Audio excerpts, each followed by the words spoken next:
Newton's equation of motion पढ़ाई थी, है ना। इक्वेशन ऑफ मोशन क्या है? मोशन की इक्वेशन है जो कि एक्सेलरेशन, स्पीड, टाइम और डिस्टेंस में रिलेशन बताती है ना। तीन इक्वेशन होती हैं ये। पहली इक्वेशन है v equal to you plus A T. दूसरी इक्वेशन क्या है? s equal to U T plus half A T square. और तीसरी इक्वेशन है हमारे पास v square equal to U square plus two S. ये इक्वेशन याद रहनी चाहिए डायरेक्ट। ठीक है, कोई सी भी इक्वेशन कहा जाएगा तुरंत आपको एकदम दिमाग में आ जानी चाहिए। ठीक है, तभी इसके न्यूमेरिकल कर पाएंगे। अब ये तीन इक्वेशन हमें किसने बताई थी? न्यूटन ने बताई थी। ठीक है, अब हमने न्यूटन से कहा कि ये इक्वेशन कैसे बता दिया आपने, और हम आपकी इक्वेशन को क्यों माने, हमारे पास क्या सबूत है कि ये सही है गलत है। ठीक है, तो न्यूटन ने इन इक्वेशन को दो तरह से प्रूफ कर दिया। दो तरह से दो प्रूफ दे दिए न्यूटन ने। ठीक है, पहले इनको प्रूफ करा न्यूटन ने ग्राफ मेथड से। कौन से मेथड से? ग्राफ मेथड, ग्राफिकल मेथड से प्रूफ कर दिया। सेम यही फॉर्मूले निकल के आएंगे, अभी देखना हम प्रूफ करेंगे। ठीक है, और दूसरा उन्होंने मेथड लिया कैलकुलस मेथड। अब कैलकुलस मेथड से भी सेम यही फॉर्मूले फिर से निकल के आए। तो एक ही चीज दो मेथड से सेम आ रही है, तो इसका मतलब क्या वो गलत है? 110% सही है। 100 प्लस 10% और लगा दो दूसरे मेथड का। ठीक है, बात समझ में आ गई? दोनों ही मेथड आपके सिलेबस के अंदर दिए हुए हैं। एग्जाम में क्वेश्चन आएगा prove Newton second law of motion या second equation of motion by graph method, तो ग्राफ से करना है। बाय कैलकुलस मेथड, तो कैलकुलस से करना है। Prove Newton third equation of motion by graph method, तो ग्राफ से करना है। कैलकुलस मेथड, तो क्या एक मेथड आएगा दोनों में से, या तो ग्राफ आएगा या कैलकुलस। ये कैलकुलस वाला ज्यादा आता है ना। ठीक है, बात समझ में आ रही है? या तीनों इक्वेशन को प्रूफ मान सकते हैं, या तो एक एक आएगी या तीनों प्रूफ में आ सकती हैं। क्या तीनों इक्वेशन को प्रूफ करो, या ग्राफ मेथड या कैलकुलस। तो अब हम पहले कौन से मेथड से प्रूफ कर रहे हैं? ग्राफ मेथड से इन इक्वेशंस को प्रूफ करते हैं। ठीक है, तो आप हेडिंग लिखेंगे, हेडिंग लिखेंगे। इसको चलो मिटा देता हूं, फिर लिखेंगे हेडिंग। तो हेडिंग लिखो, proof of equations of motion by graphical method. Equation of motion लिखा है, ठीक है। ग्राफ विधि से, इंग्लिश वाले केवल इंग्लिश में लिखेंगे, हिंदी वाले दोनों में लिखेंगे, हिंदी इंग्लिश। गति की समीकरण सिद्ध करना। क्या कह रहा हूं? हिंदी वालों को दोनों में लिखना है, और इंग्लिश वाले सिर्फ इंग्लिश में लिखेंगे। ठीक है, मैं यहाँ पे एक ग्राफ बना रहा हूँ, एक पार्टिकल का मोशन ग्राफ पे दिखा रहा हूँ। सही है, जैसे मान लो ये कोई पार्टिकल है, इधर इसका ग्राफ बनाएंगे। ये कोई कार है, ये यू वेलोसिटी से चल रही है अभी भी। इनिशियल वेलोसिटी इसकी कितनी है? यू है। टी टाइम बाद इसकी वेलोसिटी कितनी हो गई? वी हो गई। सही है, टी टाइम बाद वेलोसिटी कितनी हो गई? वी हो गई। तो आप वेलोसिटी टाइम ग्राफ बनाइए। कौन सा ग्राफ बनाएंगे? वेलोसिटी टाइम ग्राफ पढ़ाया था ना। ये वाली एक्सिस किसको बताएगी? स्पीड को। ऐसे बनते हैं graph, X axis Y axis. ठीक है, और ये वाली एक्सिस किसको बताएगी? टाइम को। स्पीड को बताएगी और ये टाइम को बताएगी। ठीक है, अब बताओ इसकी स्पीड कितनी है पहले से? यू है, जीरो तो नहीं है ना, पहले से है कुछ इनिशियल स्पीड। और फिर मैं मान लेता हूं कि एक कांस्टेंट एक्सेलरेशन से इसकी स्पीड बढ़ी है। ठीक है, तो 5 है एक्सेलरेशन, तो 5 5 5 5 इसकी स्पीड बढ़ती गई, और टी टाइम तक बढ़ी, और टी टाइम बाद स्पीड कितनी हो गई? v हो गई। यानी एक्सेलरेशन कैसा है? कांस्टेंट है। मैंने बताया था equation of motion constant acceleration के लिए लगती हैं, वेरिएबल एक्सेलरेशन में इक्वेशन ऑफ मोशन नहीं लगा सकते हो। तो इसलिए हमने मोशन कैसा माना है, कांस्टेंट, यानी यूनिफॉर्मली एक्सेलरेटेड मोशन है, यूनिफॉर्म, ठीक है। यू थी इनिशियल, बाद में कितनी हो गई, वी एक्सेलरेशन है कांस्टेंट, टाइम कितना लगा, टी। बना सकते हो इसका ग्राफ, कैसे बनाओगे, कैसा ग्राफ बनेगा इसका बताओ। जब कांस्टेंट एक्सेलरेशन होता है तो कैसा ग्राफ बनता है, ऐसे ऊपर को बनता है, नीचे को बनता है, स्ट्रेट बनता है, कैसे बनता है। कांस्टेंट एक्सेलरेशन में स्ट्रेट लाइन बनती है, बनती है। अब वो स्ट्रेट लाइन कहां से जाती है, जीरो से। लेकिन जीरो से तो जब जाएगी ना, जब रेस्ट से चलना शुरू करा है ऑब्जेक्ट ने। हम क्या कह रहे हैं, वो पहले से ही यू से चल रहा था, है ना। तो यू कुछ यहां मान लेते हैं, यहां कहीं पे क्या है, यू वेलोसिटी है, 10 मीटर पर सेकंड या 20 मीटर पर सेकंड, इतने पे है। यहां से उसकी स्पीड बढ़ती गई है, और क्योंकि एक्सेलरेशन कांस्टेंट है तो कैसी लाइन आई है, स्ट्रेट लाइन, ना ऊपर को गई ना नीचे को। बात समझ में आ गई।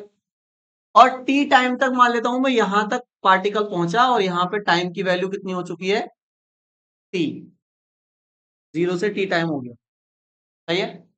और टी टाइम पर उसकी अब फाइनल वेलोसिटी कितनी हो चुकी है, बताओ, यहाँ पर फाइनल वेलोसिटी होगी ना, कितनी हो गई ये, वी। तो ये यू की वैल्यू है, और ये पूरा यहां से यहां तक वी है, सही है। अब मैं क्या कर रहा हूँ, यहाँ पे एक ऐसे लाइन खींच रहा हूँ पैरेलल अपने पास से ही, ऐसे ट्राइंगल बनाने के लिए, समझ रहे हो ना। ऐसे करके मैंने एक अपने पास से ही, ये डॉटेड लाइन जो है ये ग्राफ का पार्ट नहीं है, ग्राफ केवल ये डार्क वाली लाइन है, ये डॉटेड ऐसे ही खींची जा रही है अभी शेप बनाने के लिए पूरी पूरी। अब देखो जैसे ये बन जा रही थी ऐसा, तो मैंने एक डॉटेड ऐसे खींची थी, एक डॉटेड ऐसे खींची थी, बीच में ट्राइंगल बन गया, देखो 90 डिग्री का राइट एंगल ट्राइंगल बन गया, नहीं बन गया, तो बनाने के लिए लाइन खींची। अब मुझे कोई बता सकता है कि यहां से यहां तक की वैल्यू कितनी होगी, ये यहां से यहां तक की वैल्यू, ये वाली वैल्यू कितनी है, ये वाली, बता सकता है कोई। हाँ, क्या मारूं, यहाँ पॉइंट, क्या कहना, अरे यहां से यहां तक भाई साहब यू है ना, ये यू है। हाँ, और यहां से पूरी कितनी है यहां तक, वी, यहां से यहां तक यू, यहां से यहां तक वी, तो ये कितनी हुई, बताओ कितनी हुई। मैं जैसे इस पॉइंट को मान लेता हूँ ए, इस पॉइंट को कह देता हूँ बी, इस पॉइंट को कह देता हूँ सी, ये ट्राइंगल बन रहा है ना, ए बी सी, है ना। और चलो इस पॉइंट को डी कह देते हैं, और टाइम को ऐसे दिखा देते हैं टी, यहां से यहां तक टाइम टी है, ऐसे करके पॉइंट मान लिया। इस पॉइंट को भी मान लो कुछ, ए बी सी डी कौन सा होगा, टी। अब मैं पूछ रहा हूँ ए सी कितना होगा। अब मुझे बताओ, ये ओ है पॉइंट, ठीक है, ओ से लेके ई तक कितनी है पूरी डिस्टेंस, यहां से यहां तक वी है, और ओ से लेके बी तक कितना है, यू है।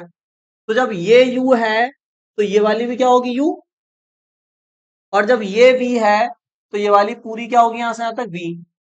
तो यहां से यहां तक वी है, और यहां से यहां तक यू है, ये कितनी होगी, तो वी में से यू को घटा दो भैया, तो वी हो जाएगी पूरी, और यू हो जाएगा इतना, तो पूरे में से इतना घटा दूंगा तो यही तो बचेगा, समझ आया। तो ये इतनी क्या हो जाएगी हमारे पास, v माइनस यू, ठीक है, यहां तक इतनी बात समझ में आ गई। तो पहले हम प्रूफ कर रहे हैं फर्स्ट इक्वेशन ऑफ मोशन, कौन सी प्रूफ करेंगे, first equation of motion, heading लिखो फर्स्ट इक्वेशन ऑफ मोशन, और ये ग्राफ बनाओ इतना पहले, प्रथम समीकरण,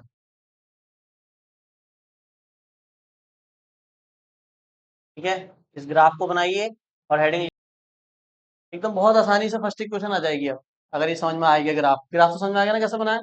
अब मुझे बताओ ये कौन सा ग्राफ है, ये वीटी ग्राफ है, कौन सा ग्राफ है, वीटी यानी वेलोसिटी टाइम ग्राफ है। बताओ, वेलोसिटी टाइम ग्राफ की स्लोप क्या देती है, वेलोसिटी टाइम ग्राफ की जब हम स्लोप निकालते हैं तो क्या मिलता है, एक्सेलरेशन, है ना। तो मैं ये जो ग्राफ है मेरा ए बी, इसकी स्लोप निकालना चाह रहा हूं, क्या निकालना चाह रहा हूं, स्लोप। मैं जानता हूं स्लोप जो होती है वेलोसिटी टाइम ग्राफ की वो आपको क्या देती है? एक्सेलरेशन, यानी ए। एक्सेलरेशन मतलब क्या? ए बराबर कैसे निकालते हैं स्लोप? परपेंडिकुलर अपॉन में बेस, क्योंकि स्लोप का फॉर्मूला टेन थीटा होता है, और टेन थीटा का वो क्या होता है, फॉर्मूला पढ़ा होगा ट्रिग्नोमेट्री में, परपेंडिकुलर अपॉन बेस। देखो मैं लिख देता हूँ, एक्सेलरेशन इक्वल टू स्लोप मतलब क्या? Tan theta. और टेन थीटा कैसे निकालते हैं? परपेंडिकुलर अपॉन में बेस। सही है। तो एक्सेलरेशन कैसे निकलेगा? परपेंडिकुलर अपॉन में बेस। डायग्राम में देख के बताओ परपेंडिकुलर क्या है? ये एंगल थीटा है, ठीक है। तो परपेंडिकुलर कितना होगा? थीटा के सामने परपेंडिकुलर होता है, कितना है? बोलो वैल्यू उसकी परपेंडिकुलर की। हाँ एसी है परपेंडिकुलर, लेकिन एसी की वैल्यू रखना है ना, बी माइनस यू। अपॉन में बेस कितना है? देखो बीसी, और उसकी वैल्यू कितनी होगी? जितनी है टी। टी तो है ना, यानी ए इक्वल टू क्या आ गया? बी माइनस यू अपॉन में टी। टी को इधर ले लो आप, तो क्या बन जाएगा? A T equal to V minus U. वी की वैल्यू निकालो, यू किधर आ जाएगा? इधर। तो माइनस का इधर आके इक्वल टू वी, सीधा करके लिखो V equal to you plus. ये फर्स्ट इक्वेशन नहीं है क्या? सही है, नोट करो, हो गई प्रूफ। एक मिनट मेरी बात सुन लो। ये फर्स्ट इक्वेशन हमने प्रूफ कर ली ना, इसका मतलब ये इक्वेशन तो ठीक है, मान लिया हमने इसको, ठीक है। तो मैं अब इस इक्वेशन का यूज कर सकता हूं, ठीक है। जब तक प्रूफ नहीं हुई थी तब तक नहीं कर सकता था, लेकिन अभी प्रूफ हो गई ना, तो अब मैं इसमें से वैल्यू कहीं पे मुझे जरूरत पड़ेगी तो निकाल के पुट कर सकता हूँ, क्योंकि ये प्रूफ हो चुकी है। सही है। तो अब तुम देखो, मैं सेकंड और थर्ड जब प्रूफ करूंगा ना, तो इसमें से वैल्यू निकालूंगा, क्योंकि ये तो प्रूफ हो गई ना, इसका तो यूज कर सकते हैं। ठीक। तो चलो अब हम कौन सी इक्वेशन प्रूफ करेंगे? सेकंड वाली। तो हेडिंग लिखो सेकंड इक्वेशन हो। हम्म। तो वेलोसिटी टाइम ग्राफ की स्लोप ने तो एक्सेलरेशन दिया था, वेलोसिटी टाइम ग्राफ में एक चीज और भी तो निकाल सकते हैं हम, एरिया। मैंने बताया था वेलोसिटी टाइम ग्राफ की स्लोप तो एक्सेलरेशन देती है, लेकिन एरिया क्या देता है? एरिया डिस्टेंस देता है। डिस्टेंस या डिस्प्लेसमेंट एक ही बात है ना। क्वेश्चन भी कर रहे थे ना, एरिया निकाल रहे थे तो डिस्टेंस पता चल रही थी। तो अगर मैं, ये देखो ग्राफ मेरा कौन सा है, ये तो ए बी तो ग्राफ है, इस ए बी ग्राफ का एरिया अंडर द कर्व निकाल लूं, तो मुझे क्या मिलेगा? डिस्टेंस। और ये एस क्या है? डिस्टेंस ही तो है, ठीक है। तो सेकंड इक्वेशन निकालने के लिए मुझे क्या निकालना पड़ेगा? इस ग्राफ का एरिया, ठीक है। तो मैं लिखूंगा कि जो एस होगा, जो डिस्टेंस होगी, वो किसके बराबर होगी? Area under the PT graph curve, velocity time graph curve. अगर इसके अंडर का मैंने एरिया निकाल दिया तो वही क्या होगी? डिस्टेंस होगी। यहां तक बात समझ में आ गई? अब देखो जरा, ये ग्राफ है, इसके नीचे आपको कौन कौन से एरिया दिखाई दे रहे हैं? मुझे इस वाले ग्राफ के नीचे का पूरा एरिया चाहिए, यहां तक का सब। तो मुझे इस ग्राफ के नीचे एक तो दिख रहा है ये वाला एरिया, जो कि एक ट्राइंगल है, देखो एबीसी क्या है? एक ट्राइंगल। तो ट्राइंगल का एरिया निकाल लूंगा, इतना एरिया कवर हो जाएगा। अब मुझे नीचे का भी चाहिए, तो नीचे मैं देख रहा हूँ एक रेक्टेंगल है, देखो, है ना। यानी जो ग्राफ के नीचे का एरिया है वो दो शेप के एरिया से मिलकर बना है, एक ट्राइंगल के एरिया से और एक रेक्टेंगल के एरिया से। बात समझ में आ गई? तो अगर मुझे टोटल एरिया निकालना है तो मैं क्या लिखूंगा? एरिया ऑफ ट्राइंगल, और ट्राइंगल का नाम क्या है बोलो? A B C. इस वाले ट्राइंगल का एरिया, और इसमें ऐड कर दूंगा किसके एरिया को? रेक्टेंगल के। एरिया ऑफ रेक्टेंगल, और रेक्टेंगल का नाम क्या है बोलो? हाँ बी सी डी ओ। ये तो रेक्टेंगल है, समझते रहो पहले। तो ट्रायंगल का एरिया निकालूंगा, रेक्टेंगल का निकालूंगा, ऐड करूंगा, टोटल एरिया आ जाएगा, वही किसके बराबर होगा? एस के, डिस्टेंस, ठीक है। चलो आगे देखो जरा, निकालें जरा ट्रायंगल का एरिया निकालें। कैसे निकालेंगे? ट्रायंगल का एरिया का फॉर्मूला याद है किसी को? वो हाँ, 1/2 बेस इंटू हाइट। तो मुझे बेस बता दो, बेस कितना है इस ट्रायंगल का? देखो बीसी है ना, पहले वैल्यू ऐसे लिख देते हैं, बीसी ऐसे करके, है ना। इंटू हाइट होता है, हाइट कितनी है इसकी? एसी, या सी ए कुछ भी लिख लो। तो 1/2 बेस इंटू हाइट, ये तो किसका हो गया, ट्राइंगल का। अब रेक्टेंगल का बताओ, लेंथ इंटू ब्रेथ, है ना। तो लेंथ कितनी है इसकी, देखो रेक्टेंगल की, इंटू ब्रेथ कितनी है, ब्रेथ मतलब ये ले लो या वो ले लो, कुछ ले लो, डीसी ले लो, सही है भाई। तो इसका हो गया 1/2 बेस इंटू हाइट, इसका हो गया लेंथ इंटू ब्रेथ। ये लेंथ ले ली मैंने, ये ब्रेथ ले ली। आप चाहो तो ये लेंथ ले लो, ये ब्रेथ ले लो, और एक साइड ऐसी लेनी है, एक साइड ऊपर की, ठीक है। अब वैल्यू पुट कर सकते हैं, बता दो जल्दी ग्राफ में देख देख के। बी सी कितना है, बी से सी कितना है, देखो जितना ही है उतना ही है ना, लिख दूं क्या यहाँ पे भी, टी तो होगा ये भी, जितना नीचे उतना ऊपर। तो ये कितना है, टी। ए सी कितना है बताओ, वी माइनस यू। देखो ए सी कितना है, v minus u. B C कितना है फिर से, टी। और डी सी कितना है, डी सी, डी सी है यू, सही है। तो इसको मैं कैसे लिख सकता हूँ, 1/2, ये टी हो गया, ये बी माइनस यू, मल्टीप्लाई के साइन हटा रहा हूँ, अब इसका मतलब भी तो मल्टीप्लाई होता है, और इसको मैं लिख सकता हूँ यू टी, ठीक है भाई। अब क्या करूं, ये जो v माइनस यू है, इसकी वैल्यू मैं फर्स्ट इक्वेशन से निकाल सकता हूँ, और फर्स्ट इक्वेशन तो मैंने प्रूफ कर रखी है, तो कर सकता हूँ उसका यूज में। बताओ फर्स्ट इक्वेशन क्या है, v equal to you plus, अगर u को इधर ले आऊं तो क्या बन जाएगा, v minus u equal to, तो बताओ v माइनस यू की वैल्यू क्या आ गई, तो v माइनस यू की जगह क्या लिख सकता हूँ, एटी। तो 1/2 टी इंटू एटी। देखो फर्स्ट इक्वेशन से u इधर लेके आया, v माइनस यू बन गया, इक्वल टू में क्या आया, एटी। तो जहां v माइनस यू होगा वहां क्या लिख दूंगा, यहाँ v माइनस यू था, यहाँ क्या लिख दिया मैंने, एटी। सही है यहाँ तक, सोनम। ये देखो यहाँ पे v माइनस यू बना, अब मुझे v माइनस यू की वैल्यू लिखनी है, तो मैंने फर्स्ट इक्वेशन लिखी है यहाँ पे, देखो वो फर्स्ट इक्वेशन वही तो है, u को इधर लेके आया, ये बन गया v माइनस यू, इधर क्या बचा, तो जहां v माइनस यू होगा वहां क्या लिख दूंगा, यहाँ था v माइनस यू, यहाँ क्या लिख दिया मैंने, v माइनस यू हटा दिया पूरा, सही है। और प्लस में कौन है बताओ, ये t और t क्या बन जाएगा, तो A T square plus U T, ऐसे लिख सकता हूँ, सही है। और प्लस में आगे पीछे कर सकते हैं, तो s equal to U T plus half A t, इसको पहले लिख दिया, इसको बाद में। बताओ चमका नहीं चमका, यही है second equation, s equal to U T plus half A T square, यही है सेकंड प्रूफ हो गई, नोट कर लो। तो मैंने कहा जो मैंने प्रूफ कर दिया उसका मैं यूज कर सकता हूं, ठीक है भाई। तो मैंने यहाँ पे फर्स्ट, अब थर्ड इक्वेशन को प्रूफ करना है हमें, है ना, तो सेकंड तो हो गई, थर्ड इक्वेशन कहाँ है हमारी, ये है।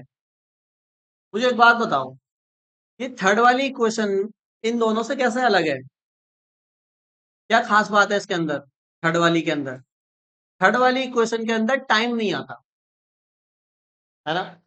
फर्स्ट में भी टाइम है, सेकंड में भी टाइम है, थर्ड वाली में टाइम है ही नहीं, ये होता ही नहीं है थर्ड वाली इक्वेशन, ठीक है। इसी बात का फायदा उठा सकते हैं हम, टाइम नहीं है ना, तो बिना टाइम के प्रूफ होती है, सही है। देखो कैसे, मैं क्या करूंगा, देखो इसी को इसी से प्रूफ करूंगा मैं, ये तो प्रूफ हो गई आपकी, इसको तो मिटा देता हूँ, यहाँ लिख देता हूँ सेकंड की जगह थर्ड। अब ध्यान से देखते रहना, तृतीय की जगह तृतीय, सही है। मैं क्या कर रहा हूँ, इतना मिटा रहा हूँ,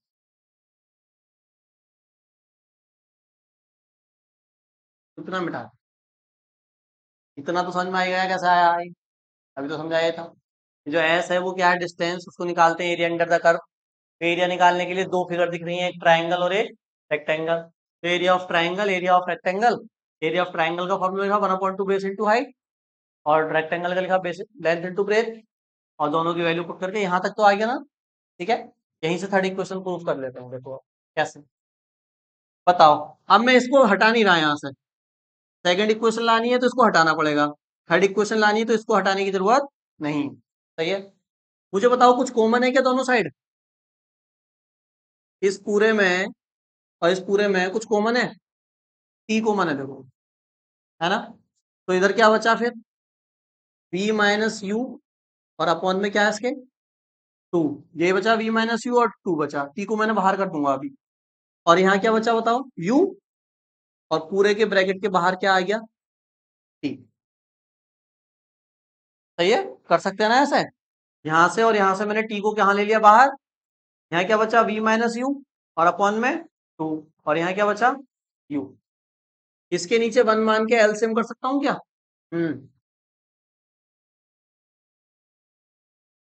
v माइनस यू ऐसे ही आ जाएगा, और ये 2 की इससे यू से करोगे तो क्या आएगा, 2u, इंटू में माइनस का u है प्लस का 2u है, घट जाएगा क्या, कितना बचेगा बोलो, प्लस का u बचेगा ना, दो में से एक u आया तो ये बचा v प्लस, अपॉन में, इंटू में। सही है भाई, टाइम तो चाहिए ही नहीं होता ना मुझे थर्ड इक्वेशन में, तो इस t की वैल्यू को मुझे हटाना पड़ेगा, यहाँ से t को हटाना पड़ेगा, है ना। तो मैं फर्स्ट इक्वेशन का यूज करूंगा फिर से, और वहां से t की वैल्यू निकाल के यहाँ पर पुट कर दूंगा, t हट जाएगा। समझ गई नंदनी। तो बताओ t की वैल्यू निकालो फर्स्ट इक्वेशन से, फर्स्ट इक्वेशन क्या है, u प्लस 18, यहाँ से t निकालो तो u किधर आ जाएगा, इधर, इक्वल टू क्या बचा 80, a को भी कहाँ लिया इसके, अपॉन में क्या आ गया, तो t की वैल्यू ये वाली जो आई है पूरी बड़ी वाली, इसको t की जगह पुट कर दूंगा, तो t खत्म हो जाएगा। सही है, करो put, s equal to b plus u upon में 2, t की वैल्यू क्या है, b माइनस यू अपॉन में a, हटा दिया t को मैंने, ठीक है। अब देखना जरा ऊपर क्या बन गया, b plus u, b minus u, कोई फॉर्मूला होता है क्या, a plus B, a minus B, क्या होता है इसका फॉर्मूला, ए स्क्वायर माइनस, हमारा a की जगह कौन है v, और b की जगह कौन है u, तो हमारा क्या बनेगा ऊपर बताओ, b square minus u square ही तो बनेगा, हमारा ये बन जाएगा। और नीचे क्या है बताओ, ये 2a डिवाइड वाला इधर किस में आ जाएगा, तो 2as बन गया इधर, equal to B square minus, B square की वैल्यू निकालो, यू स्क्वायर को इधर फेंक दो, तो क्या आया बताओ ना जरा, इधर आ गया यू स्क्वायर प्लस का हो गया, तो यू स्क्वायर प्लस 2as बराबर में क्या आया, पलट के लिख दियो जरा, बी स्क्वायर बराबर यू स्क्वायर प्लस 2a, ये क्या थर्ड इक्वेशन होगा,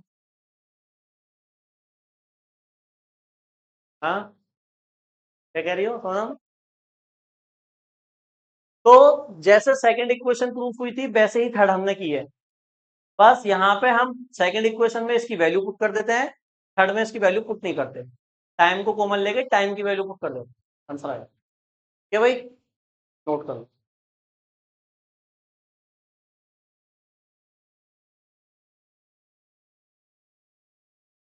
ठीक है, तो देखो ये तीन इक्वेशन हमने ग्राफ मेथड से प्रूफ करी। अब इन्हीं इक्वेशन को हम कैलकुलस मेथड से प्रूफ कर सकते हैं, लेकिन कैलकुलस मेथड पढ़ाने से पहले आपको इंटीग्रेशन पढ़ाना जरूरी है। डिफरेंशियल तो आपसे आता है, इंटीग्रेशन पढ़ाना है, क्योंकि इक्वेशन ये जो प्रूफ होंगी वो इंटीग्रेशन से होंगी, डिफरेंशियल का कोई यूज नहीं होगा। ठीक है, तो इंटीग्रेशन होता क्या है सबसे पहले वो समझना है, तो पहले आप हेडिंग लिखेंगे इंटीग्रेशन, बेसिक इंटीग्रेशन आपसे करना आना चाहिए, और बहुत आसान है देखो, तो हिंदी में बोलते हैं हम समाकलन, जैसा अवकलन था वैसे ही समाकलन होता है। ठीक है, देखो ये दोनों ही कैलकुलस के पार्ट होते हैं, कैलकुलस का मतलब होता है कलन, कैलकुलस का मतलब कलन, और कलन में दो हैं, एक है अवकलन, जिसका नाम है डिफरेंशियल, डिफरेंशियल या डिफरेंशिएशन, इसको क्या बोलते हैं अवकलन, और दूसरा क्या होता है समाकलन। आ गए दोनों को, दिन कलन कलन आ गए ना दोनों में, तो हम क्या बोलते हैं इंटीग्रेशन। और अगर आप बोल रहे हो कैलकुलस, इसका मतलब आप दोनों को, दोनों की बात कर रहे हो, कैलकुलस का मतलब दोनों, इंटीग्रेशन भी और डिफरेंशियल।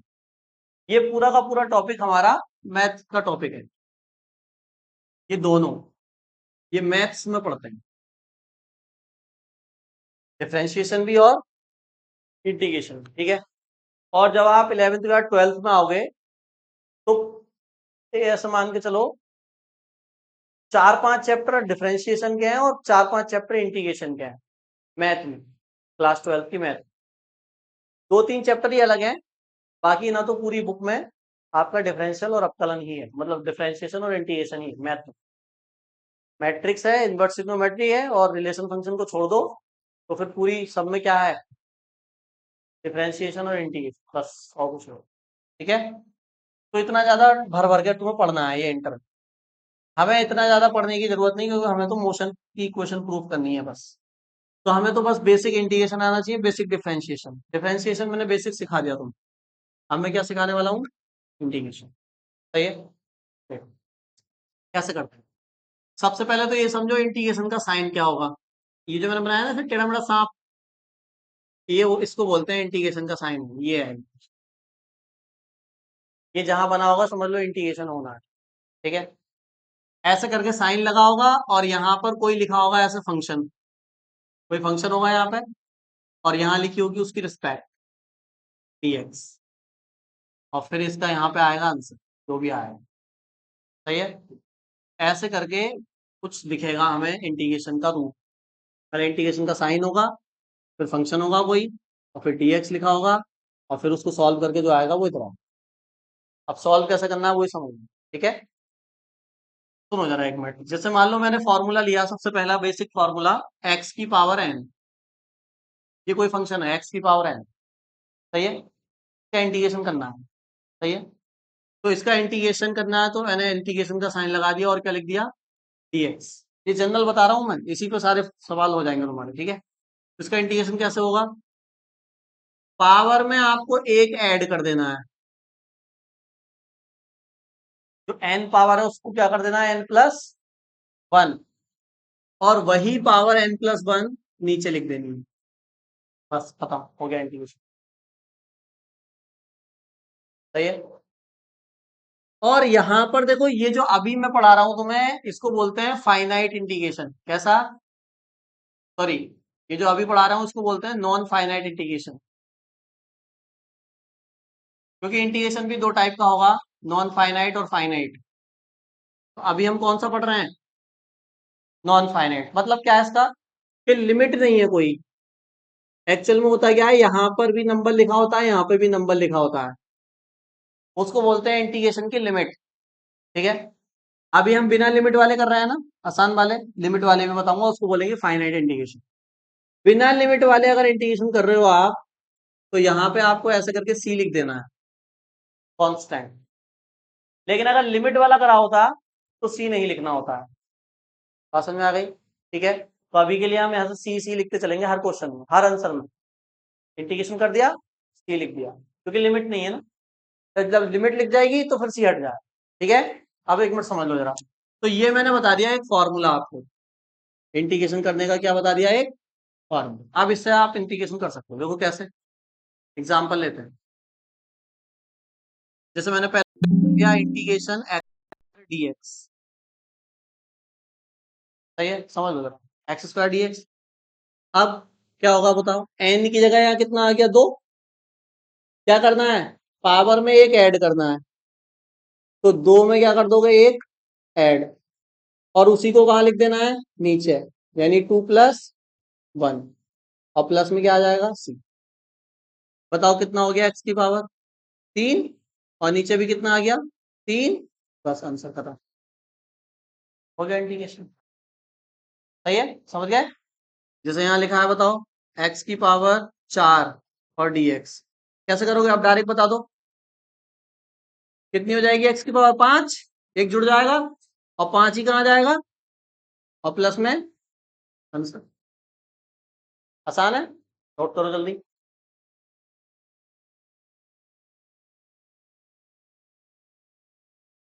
देखो, इंटीग्रेशन x² + x+1 dx, ऐसा आएगा वहां। सही है। तो अब देखो कैसे करना है, समझो। बारी बारी से एक एक का करते जाओ, जैसे डिफरेंशियल करते थे ऐसे ही। इस पे पावर कितनी है, 2, एक ऐड कर दोगे 3 हो जाएगी, और अपॉन में भी क्या आ जाएगा, 3। समझ गए? पहले का हो गया। इस पे पावर कितनी है? कुछ नहीं होती है तो कितनी मानते हैं? 1। 1 में एक ऐड करो कितनी हो जाएगी? 2। अपॉन में भी क्या आ जाएगा? सही है। अच्छा ये 1 लिखा है, तो 1 के पास में x है क्या? नहीं है। तो 1 के पास में x नहीं है तो x की पावर 0 मान सकते हैं ना? जब नहीं होती है तो 0 मान लेते हैं। 0 में एक ऐड करोगे और नीचे भी क्या लिखोगे? 1। तो ये क्या बन जाएगा बताओ? 1 अपॉन, यानी 1 का क्या हो जाएगा? 1x अपॉन में 1। सही है। समझ गया ना? 0 में 1 ऐड करा तो एक पावर आ गई ना, तो x आ गया इसके साथ। और प्लस में बताओ। सही है भाई। बारी बारी से करते जाना।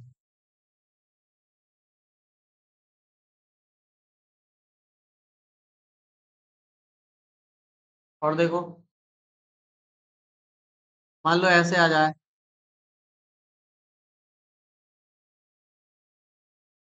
एक मिनट देख लो जरा इधर। मान लो इस तरह से आ गया, 1/x² dx। अब नीचे आ गया x²। तो तुम क्या करोगे? पहले इस x² को नीचे से कहाँ लेके जाओगे? ऊपर। जब x² नीचे से ऊपर जाएगा तो माइनस में आ जाएगी पावर। पावर का साइन बदल जाता है। अगर माइनस की होती तो ऊपर जाके प्लस हो जाती, प्लस की तो ऊपर जाके माइनस। इनटू में अब वही करो। पावर में एक ऐड कर देंगे, ऐड कर रहे हैं, ऐड माइनस नहीं। और उसी को कहाँ लिख देंगे? नीचे। तो बताओ ऊपर कितना आएगा? -2 + 1 -1। नीचे भी क्या आएगा? +c plus. ठीक है। समझ में आ गई बात? अब कुछ क्वेश्चन में होमवर्क में दे रहा हूं, उनको घर से करके लेके आना। कल चेक करेंगे। चलो लिखो।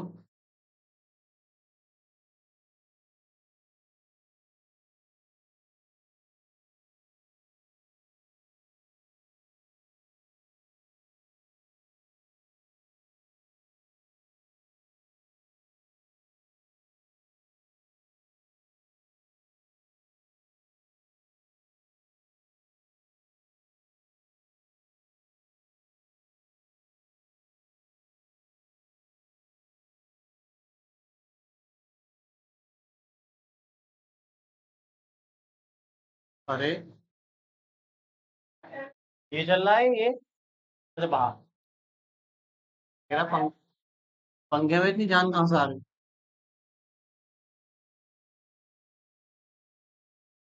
यही है क्या? अरे बाहर।